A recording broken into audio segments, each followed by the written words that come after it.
Hola a todos. En esta clase vamos a hablar sobre el federalismo en nuestro país y las dinámicas de concentración que se han dado a lo largo de la historia de la construcción del territorio argentino. Esta presentación, este texto está basado en un artículo de Le Monde Diplomatique llamado El ilusorio federalismo argentino y muchos de los datos que vamos a ver están extraídos de esa fuente. Primero comencemos con una definición de federalismo. El federalismo es una forma de organización del Estado que se refiere a la estructura territorial que éste adopta y que confiere a las distintas unidades o regiones con soberanías propias. En una federación, el gobierno central ejerce su gobierno sobre los estados o provincias que lo componen. ¿Es Argentina un país federal? Bueno, así lo define nuestra Constitución Nacional desde el año 1853.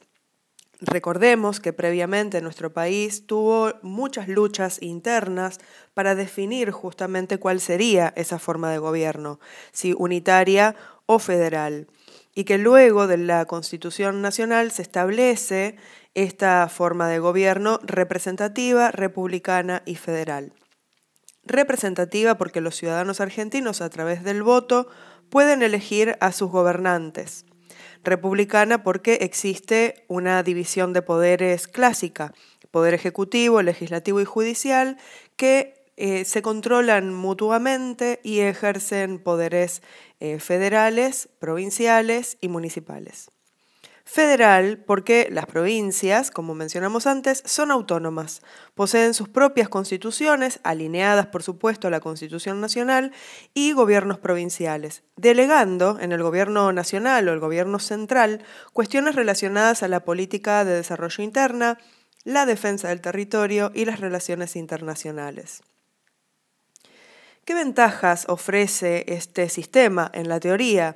Bien, supone que el crecimiento de todas las partes, provincias, en el caso de nuestro país, va a ser equilibrado, ¿sí?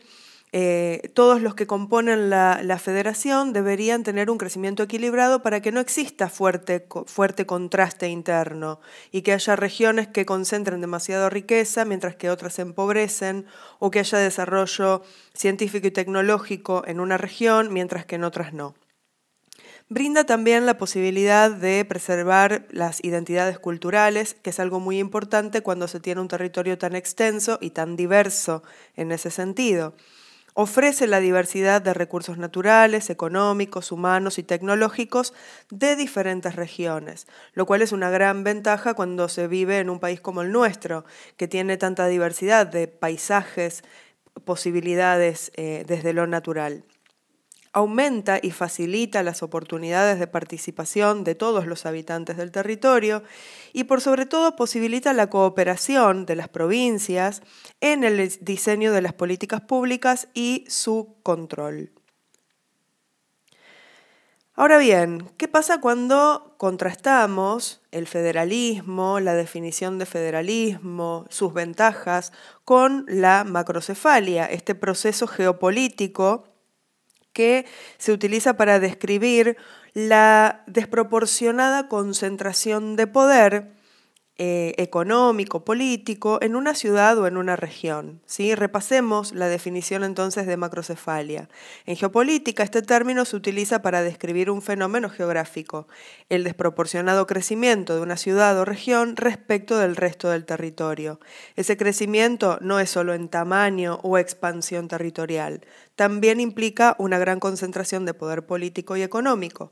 En muchos países, la organización territorial permite que esto ocurra. Ese es el caso de Argentina.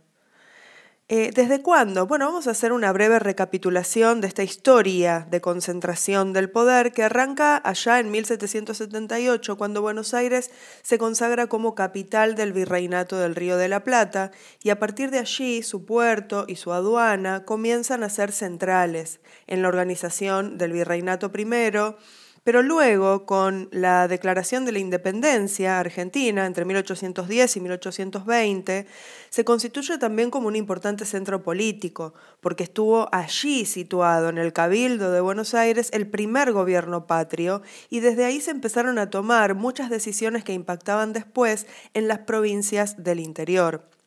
Entre 1820 y 1880 es sabido que Buenos Aires mantuvo una fuerte disputa con las provincias del interior por justamente esos derechos de aduana, que hacía que Buenos Aires acumulara una riqueza desproporcionada sobre el resto de las provincias unidas del Río de la Plata. Finalmente, después del año 1853, se establece una forma federal de gobierno que en principio uno supondría un triunfo de las provincias, pero en realidad ya había desigualdades muy fundadas y muy antiguas que no se modificaron. Es por esto que en 1880 Buenos Aires, de todas maneras, es declarada capital de este país que nacía, Argentina. Y las principales instituciones del gobierno federal, del gobierno central, se instalan en Buenos Aires hasta el día de hoy. Es interesante que con posterioridad, durante el siglo XX, hubo varios intentos por trasladar la capital del país a otras provincias, pero ninguno de esos intentos fue exitoso. Hay desequilibrios que van más allá de Buenos Aires. ¿Qué quiere decir esto? Que hay una región del país claramente favorecida en un proceso histórico que a cada paso permitió que esto ocurra. En la actualidad, la región pampeana, como describe el texto que estamos observando, representa el 20% de la superficie total del país, pero concentra el 63% de la población del país y el 75% del Producto Bruto. Es decir, que es la región más pequeña, pero la que concentra mayor cantidad de población, es decir, posibles votantes, quienes son electos en la región pampeana, probablemente terminen determinando, por ejemplo, quién es el presidente del país, y concentra además la mayor cantidad de riqueza, ¿sí? En este 75% del Producto Bruto. Mientras que, ¿qué pasa con otras regiones como el noreste, el noroeste y Cuyo, por ejemplo? Representan el 45% de la superficie, casi la mitad, pero solamente tienen el 30% de la población y el 18% del Producto Bruto. Mientras que la región patagónica, la última en incorporarse a este proyecto de Nación Argentina, representa el 35% de la superficie, pero, atentos, solo el 7% de la población y el 7% del Producto Bruto.